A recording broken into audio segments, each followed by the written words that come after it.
Oke teman-teman, balik lagi. Hari ini kita bakal ngobrolin sesuatu yang kelihatannya sepele, tapi sebenarnya krusial banget.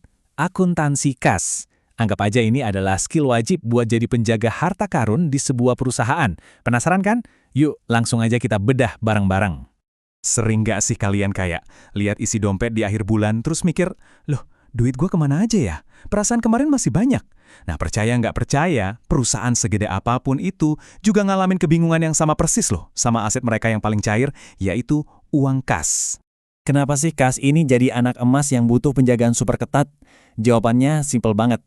Karena kas itu aset yang paling gampang, paling rentan buat disalahgunain, atau ya, terus terang aja, dicuri. Sifatnya yang bisa langsung dipakai itu bikin dia jadi target utama. Kalau ngomongin definisi, kas itu adalah aset keuangan yang paling liquid. Maksudnya apa? Maksudnya dia bisa langsung dipakai buat bayar ini itu kapanpun.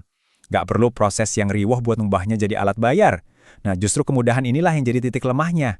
Makin gampang dipakai, ya makin gampang juga diselewengin. Terus, gimana dong cara perusahaan ngelindungin harta karunnya ini?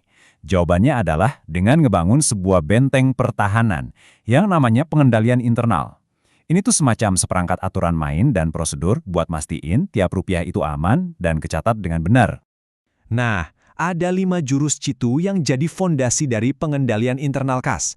Anggap aja ini kayak 5 jurus pamungkas yang wajib dikuasai sama setiap perusahaan kalau mau kas mereka aman sentosa.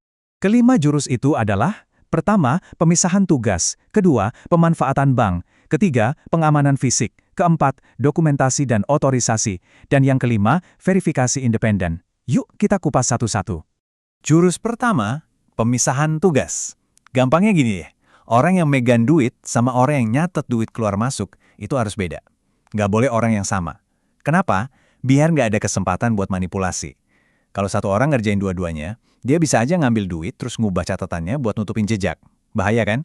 Kedua, manfaatin bank. Anggap aja bank itu kayak wasit yang netral. Semua duit yang masuk langsung setor. Semua pembayaran gede, usahain pakai transfer atau cek. Cara ini ampuh banget buat bikin jejak digital yang jelas dan ngurangin resiko nyimpen duit tunai banyak-banyak di kantor. Ketiga, pengamanan fisik. Nah, ini yang paling kelihatan mata nih. Kalaupun terpaksa harus ada uang tunai di kantor, ya harus diamankan bener-bener. Simpen di brankas yang bisa buka cuma orang tertentu, terus pasang CCTV. Kelihatannya sepele, tapi ini penting banget. Jurus keempat, dokumentasi dan otorisasi. Ingat, no proof, no transaction. Setiap pengeluaran sekecil apapun harus ada buktinya, entah itu nota, faktur, atau kwitansi. Dan harus disetujuin sama atasan yang berwenang. Ini tuh buat bikin jejak kertas atau yang kerennya disebut audit trail, jadi semua transaksi bisa dilacak asal-usulnya. Dan yang terakhir, jurus kelima, verifikasi independen. Intinya, harus ada pihak lain yang ngecek secara berkala, dan bagusnya sih dadakan. Misalnya, tiba-tiba ada cash count atau ngitung duit fisik di brankas, atau ada audit internal. Ini penting buat mastiin catatan di buku itu cocok sama duit yang ada, dan biar semua orang kerja dengan jujur. Oke, sekarang kita pindah dari yang gede-gede ke yang receh-receh. Gimana caranya perusahaan urusin pengeluaran sehari-hari yang nilainya kecil dan nggak praktis kalau harus pakai transfer? Nah, disinilah dompet kecil kantor mulai beraksi. Dompet kecil ini nama resminya adalah kas kecil atau petty cash.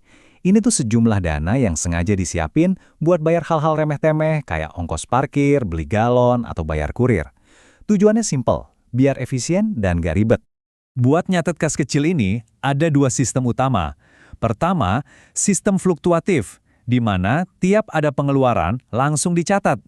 Jadi saldonya itu ya naik turun terus. Kedua, ada sistem impres. Ini yang paling umum dipakai. Di sistem ini, pengeluaran baru dicatat pas dananya mau diisi ulang. Jadi, saldo akun kas kecil di buku besar kelihatannya tetap aja sampai pas mau top up lagi. Oke, lanjut ke masalah berikutnya. Ini dia nih, bagian yang sering bikin pusing. Perusahaan udah rajin nyatet semua transaksinya. Bank juga punya catatannya sendiri di rekening koran. Tapi, kok sering banget ya kedua catatan ini nggak sinkron? Coba deh bayangin ini. Menurut catatan perusahaan, duit di bank ada 19,6 juta. Tapi pas lihat rekening koran dari bank, saldonya 21 juta. Loh kok beda? Selisihnya lumayan lagi. Siapa yang bener nih? Apa ada yang salah catat? Nah, disinilah petualangan kita dimulai. Pertanyaannya, Kok bisa beda gini? Apakah ada udang di balik batu atau ini cuma masalah waktu aja? Inilah misteri yang wajib dipecahkan oleh seorang akuntan. Dan untuk memecahkan misteri ini, kita harus berganti peran jadi detektif keuangan. Proses investigasi ini punya nama keren, rekonsiliasi kas atau rekonsiliasi bank. Seringnya sih perbedaan ini muncul cuma gara-gara masalah timing.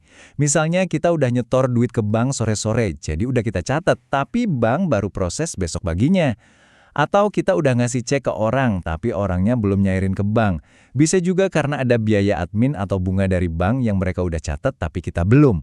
Jadi, rekonsiliasi kas itu pada intinya adalah proses nyamain frekuensi antara catatan versi kita sama versi bank. Tujuannya bukan buat nyari siapa yang salah, tapi buat nemuin satu angka sakti, yaitu saldo kas yang sebenarnya. Nah, cara kerjanya kira-kira begini. Kita mulai dari dua saldo yang berbeda tadi. Terus, kita lakukan penyesuaian di kedua sisi. Saldo versi perusahaan kita tambah atau kurangi dengan info yang baru kita tahu dari bank, misalnya biaya admin. Sebaliknya, saldo versi bank kita sesuaikan dengan info dari kita yang bank belum tahu, kayak setoran yang masih di jalan. Kalau semua item udah diidentifikasi, keduanya bakal ketemu di satu angka yang sama, saldo sebenarnya. Jadi, poin utamanya adalah rekonsiliasi ini bukan sekedar aktivitas nyocokin angka ya. Ini adalah alat kontrol yang super ampuh. Dia bisa bantu kita nemuin kesalahan, mastiin nggak ada transaksi yang kelewat, dan yang paling penting, ngasih kita gambaran yang akurat soal berapa sih duit kita yang sebenarnya. Oke, kita rekap cepat ya, apa aja yang udah kita bahas. Pertama, kita jadi tahu kalau kas itu aset paling rawan. Kedua, kita belajar 5 jurus jitu buat ngelindunginya. Ketiga, kita lihat cara ngelola duit receh pakai kas kecil. Dan terakhir, kita belajar jadi detektif keuangan lewat rekonsiliasi kas. Lengkap kan? Semua yang kita bahas ini bukan cuma teori di buku, tapi skill fundamental yang bakal kepake banget di dunia kerja. Bisa ngelola kas dengan benar, itu ibarat menjaga jantungnya perusahaan.